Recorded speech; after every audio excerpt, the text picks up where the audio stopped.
والوں کو نوح علیہ السلام نے اپنی کشتی میں سوار کر لیا. اب کشتی میں سوار ہو گئے, آسمان سے پانی نازل ہونے لگا, زمین سے پانی نکلنے لگا, اللہ کے نام سے کشتی چلنے لگی, اور جو ہے پانی ہی پانی, ہر طرف پانی ہو گیا.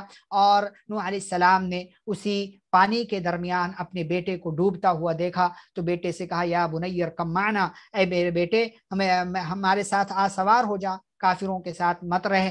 تو اس نے کہا کہ یہ پہاڑ مجھے بچا لے گا. نوح علیہ السلام نے کہا نہیں, آج اللہ کا عذاب آیا ہوا ہے, آج اللہ کے عذاب سے کوئی نہیں بچ سکتا, ہاں جس پر اللہ رحم کر دے. یہی بات چل رہی تھی باپ اور بیٹے کے درمیان کہ بیٹا باپ کی نگاہوں کے سامنے ڈوب گیا اور وہ جو ہے خسارہ پانے والوں میں سے ہو گیا. نوح علیہ السلام نے ساتھ ہی ساتھ یہ بھی دعا بلکہ بدعا کی تھی کہ اللہ لا تذر علی الارض من الکافرین دیارا, کہ کسی بھی کافر کو زمین پر چلتا ہوا مت چھوڑنا, اس لیے کہ اگر یہ زندہ رہے تو یہ صرف کافر جو ہے بچے پیدا کریں گے اور تیری نافرمانی کرنے والی قوم پیدا ہوگی, اس لیے کافروں کو زندہ مت چھوڑنا. اور نوح علیہ السلام نے صرف اپنے لیے دعا نہیں کی بلکہ اپنے لیے تمام مومنوں کے لیے دعا کی, رب اغفر لی ولوالدی ولمن دخل بیتی مؤمنا وللمؤمنین والمؤمنات, اے میرے رب تو مجھے معاف کر دے, تمام مومن مردوں کو اور عورتوں کو معاف کر دے, اور اللہ ظالموں کو جو ہے ہلاک و برباد کر دے, انہیں زمین پر چلتا ہوا مت چھوڑنا. یہ خلاصہ